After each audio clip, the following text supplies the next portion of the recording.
আসসালামু আলাইকুম, কেমন আছেন সবাই? আশা করছি ভালো আছেন। আমরাও খুব ভালো আছি। আমি আপনাদের মাঝে আর একটা নতুন ব্লগ নিয়ে চলে আসলাম। আর আজকের ব্লগটি আপনাদের খুবই ভালো লাগবে। ভালো লাগলে লাইক করবেন, কমেন্ট করে আপনাদের মতামতটা জানাবেন, আর বেশি ভালো লাগলে সাবস্ক্রাইব করে পাশে থেকে যাবেন।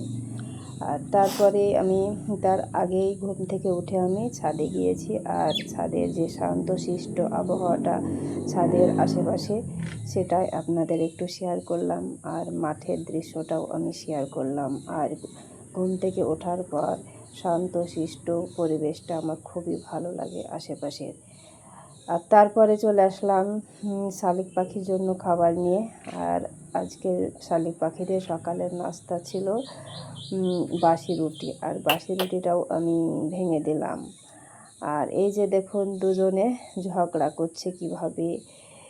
যার বেশি জোর সে খাচ্ছে, আর যার ক্ষমতা কম সে এদিক ওদিক পালিয়ে বেড়াচ্ছে। আর যখন এর ক্ষমতাটা বেশি, সেই জন্য এই একাই খাচ্ছে আর ওকে ভিড়তে দিচ্ছে না।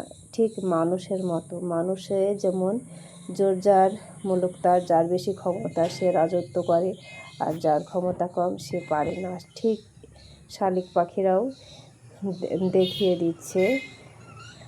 আর এই যে ও একাই খাচ্ছে। আর এই যে এই পাখিটা আশেপাশে ঘুরে বেড়াচ্ছে, খেতে পাচ্ছে না। পেটে খিদে আছে তবুও খেতে পাচ্ছে না। পাখির আচরণ আমার খুবই ভালো লাগে। আর এই যে সে তাকে দেখে খুবই মায়া লাগছে, সে খেতে পাচ্ছে না। আর ওই যে দেখুন, যে খাচ্ছে সে তার দিকে তাকাচ্ছে, একবার খাচ্ছে, মানে তাকে খেতেই দিবে না, এরকম অবস্থা। আমরা হয়তো ভাবি, শুধু মনে হয় মানুষের মধ্যে হিংসি, তা না, প্রতিটা প্রাণীর ভিতরেই হিংসি থাকে। আর তারপরে দেখুন, এই যে খেতে আসছে আবার তাড়া দিচ্ছে।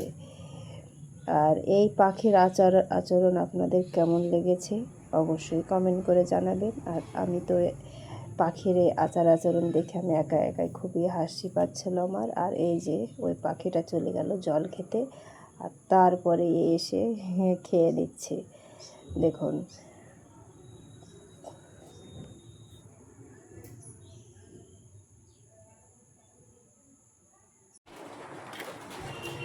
সকাল থেকে আকাশে মেঘ ভাব। আর তারপরে শালিক পাখির খাওয়া দাওয়া হয়ে গেল। আর এখন আমি ঝাড়ু দিয়ে নিচ্ছি উঠানটা বেশ কিছুটা নোংরা জমেছে, তাই আমি ঝাড়ু দিয়ে নিচ্ছি। আর দিনে একবার ঝাড়ু দিলেই আমার উঠানটা পরিষ্কার থাকে সারাদিন।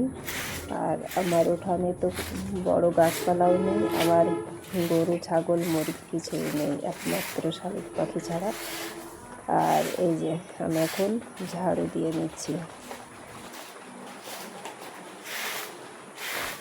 সকালে ঘুম থেকে উঠে ঝাড়ু দিয়ে নিতে হয় ঘর। আমি অফ ক্যামেরায় ঘরটা আমি ঝাড়ু দিয়ে নিয়েছি, সেটা আমি ক্যামেরাতে তুলে ধরতে পারিনি, কারণ ভিডিওটি লম্বা হয়ে যাবে তাই। আর সকাল ঘুম থেকে ওঠার পর পরিষ্কার পরিচ্ছন্নতা না থাকলে একটু ভালো লাগে না কাজ রান্না বান্নায় মন বসে না, তাই আমি ঘরটা পরিপাটি করে গুছিয়ে নিয়েছি। তারপরে এই যে ঝাড়ু দিয়ে নিচ্ছি।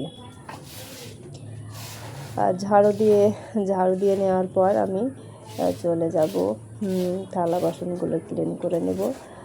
আর তারপরে আমি অফ ক্যামেরায় থালা বাসন ক্লিন করে নিয়ে চলে এসেছি। আর চাটাও আমি অফ ক্যামেরায় তৈরি করে নিয়েছি। এখন আমি চাটা পরিবেশন করে নিচ্ছি, আর আমি চাটাও খেয়ে নেব।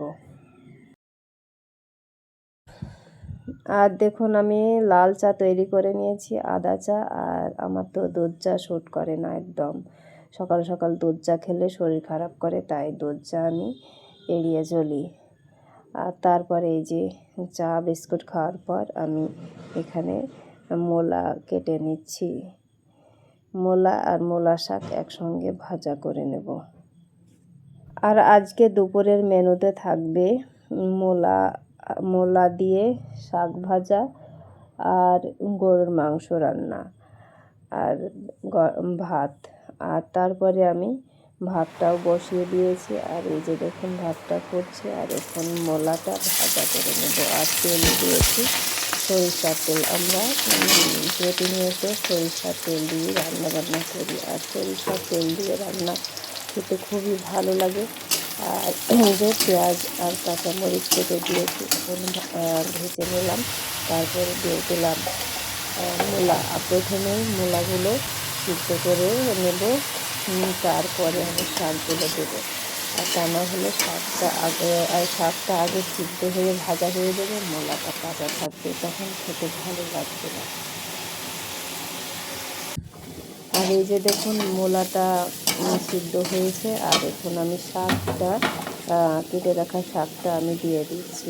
আর আমি শাকের সঙ্গে মূলাটাও ভাজা করে নেব, আর খেতে অসাধারণ লাগবে। আর আজকের মতো ভিডিওটি শেষ করলাম। ভালো থাকবেন, সুস্থ থাকবেন। আল্লাহ হাফেজ।